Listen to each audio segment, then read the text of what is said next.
Mehreen Arif. I'm a second-year graduate student pursuing a master's in global public health. The Gallatin Fellowship allowed me to undertake a mammoth vision that was transformed into reality thanks to the NGO Health Right International. My project was assessing depression, PTSD, and access and barriers to mental health services amongst Tibetan refugees in Kathmandu, Nepal.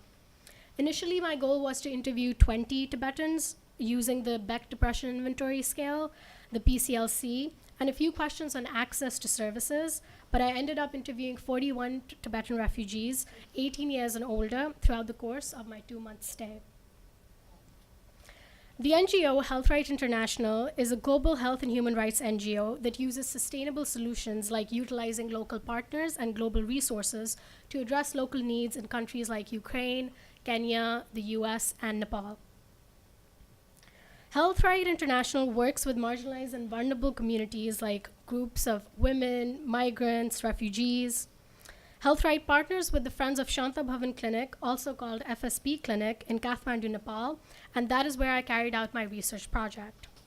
FSP Clinic is at the forefront of providing medical care to Nepalese ethnic minorities and Tibetan refugees in northeast Kathmandu city. The picture on the left shows the building where the clinic was situated, and the entrance was through the narrow alleyway.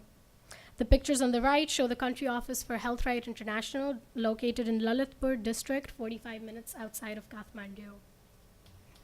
So the first month in Nepal, as my colleague Najma mentioned before, was me traveling on a scooty to the Ministry of Health and the NHRC, which is the Nepal Health Research Council, to constantly check the status of my application.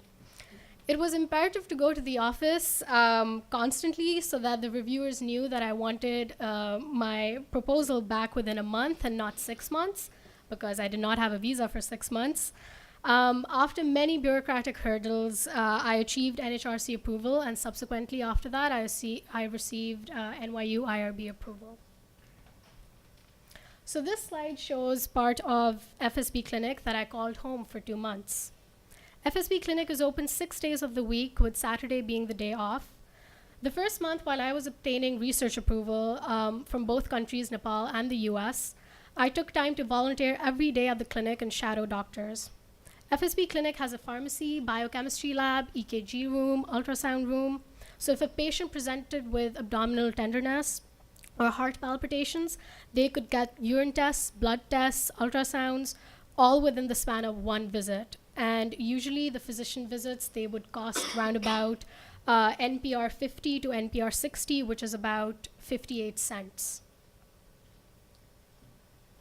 Recruiting my sample population was a task that many helped and guided me with. From the doctors at FSP Clinic to the community health workers at the Tibetan settlement in Kathmandu. Doctors would alert me if a patient 18 years and above was Tibetan and was willing to participate in the study, and then I would conduct their interviews at FSP Clinic.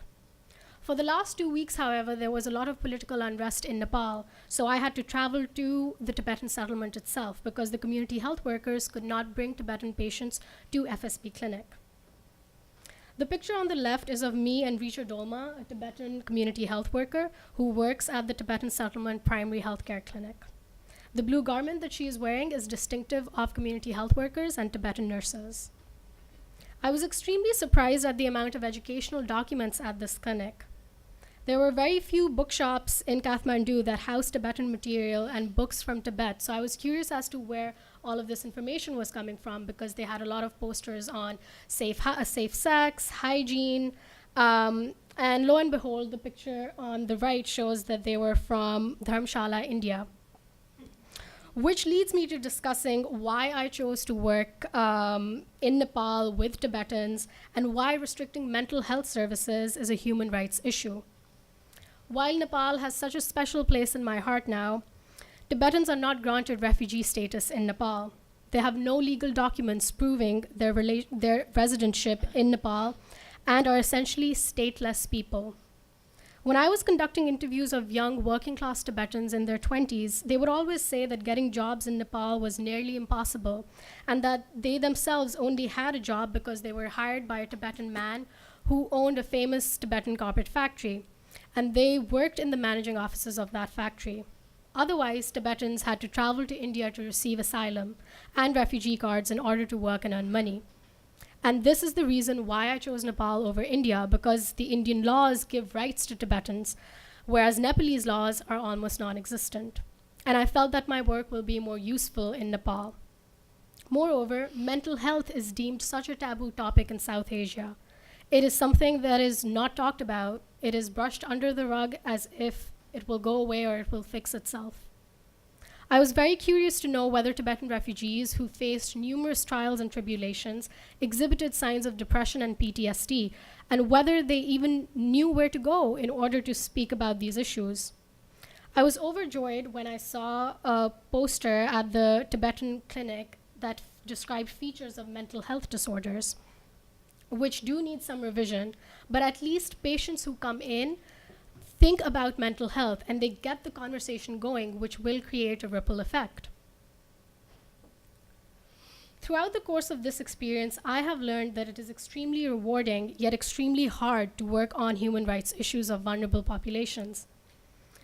I myself experienced a lot of emotional distress because many a times patients would break down and start crying, recounting how they left their homes, how Chinese forces would come into their villages or the main city of Lhasa in Tibet and barge in and beat their families, and how they would have to cross the Nepalese-Tibetan border either barefoot or with strangers or alone or even pregnant. Another thing that I had to unlearn was that out in the field, things won't go the way that I planned as per my schedule sitting in New York City. I had to be prepared to improvise and to adapt.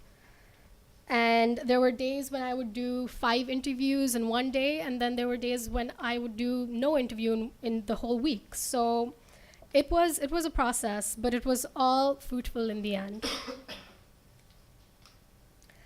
This slide shows some raw data from the first section of my interview, which assessed depression. The spikes that you see in the purple graph show the Beck depression scores of all 41 patients. And you can see that a good amount of them are over the number 20 line, which means that scores above 21 exhibit severe, moderate, or extreme depression. The groups most affected were women with an average score of 17.83, showing borderline clinical depression. And the age group that was most affected were men and women, ages 18 to 39. As per the PTSD results, only 7 out of 41 participants exhibited all PTSD symptoms. And concerning access and barriers to mental health services, almost all, 39 out of 41, said that they would consider receiving mental health services. 28 said that they did not know where to go in order to receive mental health help. Only a few said that that was due to a language issue. Upon returning to the US, I encountered reminders of my work in Nepal in Greenwich Village and Union Square of all places. The picture on the right shows an advertisement to a documentary at a cinema near West 4th, and the truck on the right shows Free Tibet, Long Live Dalai Lama, Save Tibet posters plastered onto it in a street near Union Square. Coincidence? I think not. I think the universe was telling me that human rights is a global and international field, and we as empowered citizens of today need to stand up for what's right and need to stand up for injustices around the globe. It was heartwarming to know that people in America were emulating the conversations that I was having with Tibetans in Nepal. My next step is to publish a manuscript so that I can contribute to the limited literature that is out there concerning mental health and Tibetan refugees. In conclusion, I would like to thank Professor Peter Navarro and the Gallatin Fellowship in Human Rights again. I cannot stress how valuable this opportunity has been for me and for all of us fellows present here with you today. And I thank my stars for opening that one email last year that said apply. Thank you.